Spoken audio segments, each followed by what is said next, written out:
Irridu nfasslu strateġija ċara maqbula bejn kulħadd sabiex inkunu nistgħu ngħaddu għal pjan konkret ta' azzjoni.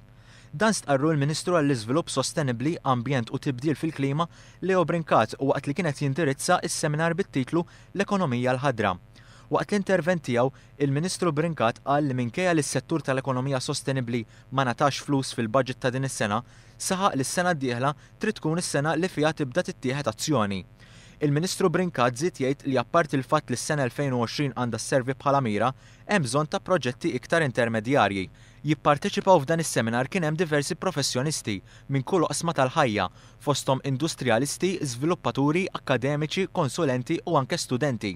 Waqt l-istess seminar, William Parnell, membru fid-Dipartiment Irlandiż tal-Impjieg, Intrapriża u Innovazzjoni, preżenta l-esperjenza Irlandiża u kif l-istess pajjiż żviluppa strateġija għall-ekonomija sostenibbli.